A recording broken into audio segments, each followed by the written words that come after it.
Bonjour, nous voici dans cette première vidéo pour l'authentification, pour développer le système d'authentification en PHP.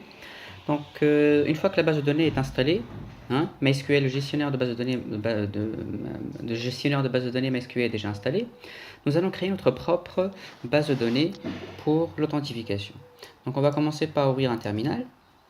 Et on va se connecter. Et avant de se connecter en MySQL, s'il vous plaît, donc je vous suggère de créer un fichier où nous allons y mettre nos propres scripts. Hein. Donc pour ma part, je vais me diriger vers euh, mon workspace. Hein. J'ai déjà créé un workspace où je pourrais travailler et mettre mes scripts. Donc cd workspace. À l'intérieur de workspace, j'ai SQL workspace pour y mettre que les scripts de MySQL. Ok. Et là, je vais créer par exemple un fichier. Hein, je vais le nommer par exemple SQL script authentication. .sql sans oublier là, sans oublier l'extension. Ok. Donc maintenant que c'est fait, je vais aller ouvrir le gestionnaire de base de données MySQL. C'est MySQL -u root -p. Ok. On me demande de rentrer mon mot de passe. Je l'ai fait. Voilà, ok. Donc là, je vais créer ma base de données. La requête SQL, c'est create databases. Hein, le nom de la database, par exemple, je vais mettre authentication. Authentication. Là, c'est en fait c'est le terme en anglais. En français, ça fait authentification. En anglais, ça fait authentication. Avec le char set. Avec on va prendre la valeur UTF-8. Voilà. Donc j'ai apparemment une erreur. Char set. Ah voilà. Voilà. C'est bon. Après je vais mettre use authentication. Comme ça j'indique que je vais utiliser cette base de données. Voilà, donc là j'y suis. Ok.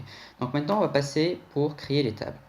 Donc comme j'ai dit, au lieu d'écrire les requêtes ici, par exemple create table et tout, nous allons tout écrire dans un fichier, hein, et après exécuter directement la requête dans MySQL. Donc là, je vais ouvrir le fichier qu'on a créé avec un éditeur de texte. Pour moi, c'est Atom. Vous pouvez mettre n'importe quoi. Hein. Il y a par exemple, il y a Nano, il y a Gedit, il y a n'importe quoi. Donc moi, je vais utiliser Atom. Mais sûr, pour utiliser Atom, il faut l'avoir déjà installé auparavant. Ok. Voilà. Je vais fermer les pages déjà ouvertes. Voilà. Donc c'est là où je vais commencer à écrire les requêtes SQL. Donc la requête pour créer une table, c'est create table. Moi, je vais rajouter un paramètre if not exist. Ça veut dire que je vais créer la table simplement si elle n'existe pas. Voilà. Et là, je vais commencer par les champs. Donc la table user, déjà, c'est la table qui va servir à authentifier les utilisateurs. Donc c'est la table qui contiendra des informations comme l'email ou le login, le password, hein, l'ID de l'utilisateur, son nom et son prénom. Ok.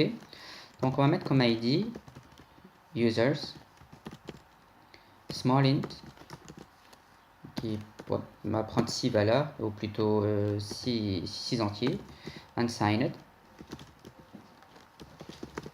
not null, auto increment. Voilà. Deuxième nom, par exemple, je vais mettre first name. Par exemple, on peut prendre le prénom de l'utilisateur avec un varchar qui peut prendre, par exemple, 40, hein, not null. Comme ça, on a dit que ce champ ne doit pas être nul. Last name, la même chose, 40. Not null. Email. Donc là, c'est email, c'est le champ qui va contenir le login de l'utilisateur. L'email, je lui donne 40, hein, 40. Ok. Not null. Et on va mettre à côté unique. Ok. En fait, c'est pour dire que l'email doit être unique dans toute la table. On ne peut pas avoir deux emails qui se répètent. avec un champ password. Hein. Le champ password, en taille, je vais lui donner, par exemple, 250. Pourquoi? Parce qu'en fait, si on veut hacher le password, il va prendre une taille énorme dans la base. Donc, il faut lui laisser sa place. Si, par exemple, je lui ai dit que 40, hein, un password haché ne peut pas s'enregistrer dans un password avec 30 caractères. Non. Il faut le minimum lui donner 250 ou même peut-être plus. Ok. Là, je vais mettre not null. Voilà. Là, je vais rajouter la contrainte de la clé primaire. Hein.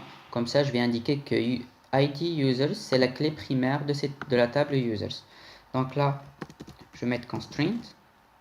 Je vais donner un nom à la contrainte. Donc là, je viens de dire c'est facultatif, mais je le nomme. Si par exemple, je veux supprimer cette contrainte après, il faut lui indiquer le nom de la contrainte.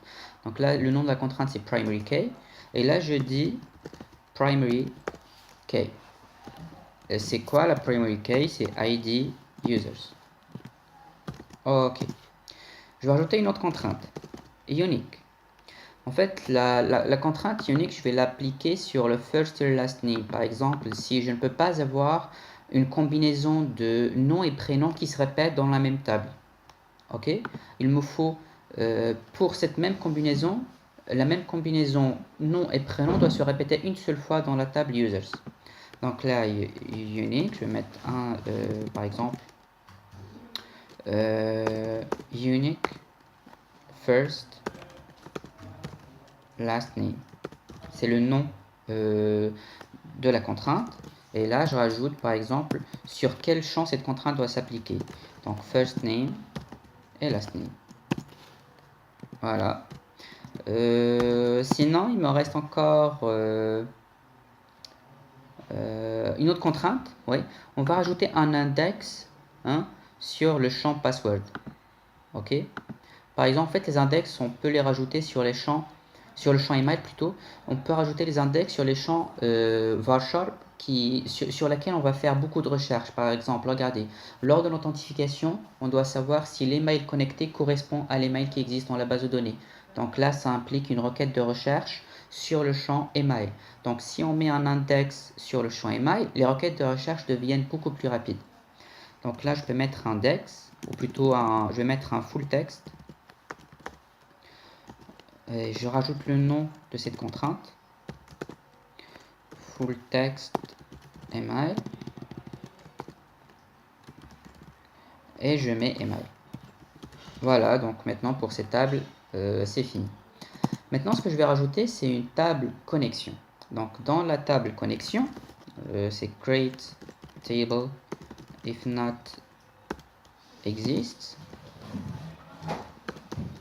connections. Ok. Regardez, cette table, elle va contenir les IP de toutes les machines qui se connectent à notre système. Ça veut dire que au moment où, par exemple, le système sera déployé sur un serveur, et si quelqu'un essaye de se connecter au système, hein, dans cette table, je vais enregistrer l'IP de celui qui veut se connecter à mon système, ainsi que son email et la date de connexion. Ok? On va le faire. Je vais rajouter, par exemple, ID connexion. Ok.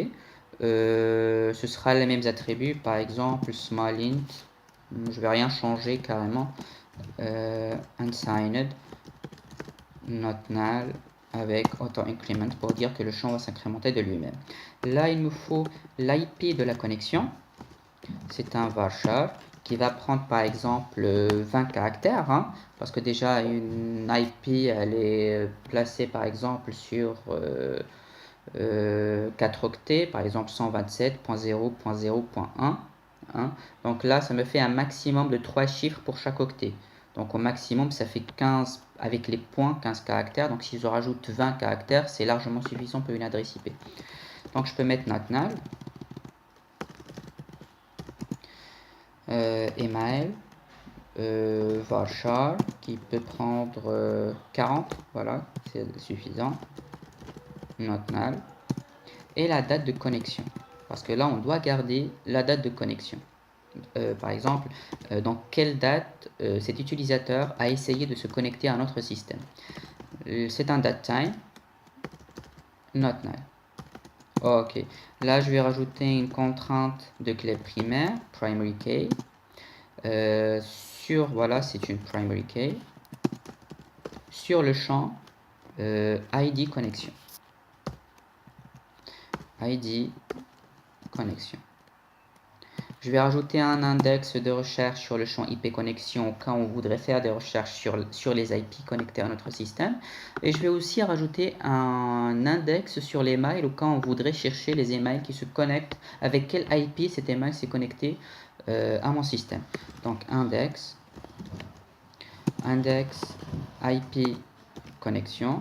Et là, je mets le nom du champ. C'est IP connexion. Ensuite, c'est le tour de l'email, voilà. Index email. Oups, voilà. Email. C'est bon, voilà. Maintenant, il va me rester encore une seule table. C'est la table, je vais la nommer IP band. En fait, au cas où, par exemple, un utilisateur tenterait de se connecter à mon système, il a tenté de se connecter pour la première fois, l'authentification ne passe pas. La deuxième fois non plus et la troisième fois non plus. Donc là, il va falloir mettre des mesures de sécurité. Parmi ces mesures de sécurité, on va essayer de bannir cette adresse IP pendant quelques temps. Et pour bannir cette adresse IP pendant quelques temps, il faudra gérer ça dans une table. On va l'appeler un IP band. Donc cette table va contenir toutes les IP bannies de notre système ainsi que la durée. Hein? Ok. Donc if not exists IP band. Ok, donc là il me faut l'ID de l'IP banni. Ce sera aussi un small int avec 6 caractères de long. And size not null. Auto increment. Ok. IP band, là c'est la valeur en fait de l'IP qui est bannie. Ok. On va lui donner un varchar. Par exemple 20. Not null. That time. Là en fait c'est ou plutôt date band. En fait c'est la date au moment, c'est le moment où on a banni l'adresse IP. On va mettre un date time. Not null. Ok, c'est bon. Donc là, s'il vous plaît, pour calculer la durée, hein, la durée que cette IP va être bannie, hein, ce sera en fait un petit script en PHP qui va le gérer. Ça veut dire que si par exemple l'adresse IP est bannie pour un moment, ok, et ben cette adresse, je prends la date du moment où elle a été bannie, et je vais calculer par exemple 3 heures, 4 heures. En fait, je vais simplement y rajouter la durée du ban, c'est tout, la durée du temps du ban. Donc, je vais rajouter aussi une contrainte, par exemple sur la primary key. Primary key. Primary key. Et je vais mettre ID IP band. Je vais rajouter aussi un index sur les IP bannis. Donc index IP band. Et je vais mettre IP band. Voilà. Donc là, je pense que c'est tout pour les tables. Hein. Voilà, je pense que c'est tout. Donc si on aura besoin de changer quoi que ce soit dans le futur, on va le faire. C'est tout à fait possible. Ok. Donc maintenant, ce qui nous reste, c'est d'exécuter le script. Ok. Donc là, enregistrez bien le fichier. Ok. Et on va fermer. Donc là, il va falloir prendre le chemin complet du fichier. Donc là, c'est home candlelight workspace. Là, je vais copier. Copier. Là, je vais mettre la commande source. Paste. Bah oui. Là, et je reviens. Et je tape le nom du fichier. En fait, c'est SQL script authentication.sql. Copier. Et je colle. Je mets entrée. Voilà. Donc là, query OK. Donc là, il n'y a pas d'erreur et toutes les tables ont été enregistrées. Pour s'en assurer, on va mettre par exemple la commande show tables. Voici, nous avons une table connexion, IP band et users. OK. On peut mettre par exemple desk users. Là voici, c'est une description. Desk IP band. Elle marche aussi. OK. Et IP connections. Voilà. Donc maintenant que la base de données a été créée, donc on va se diriger vers PHP pour mettre en place le système d'authentification.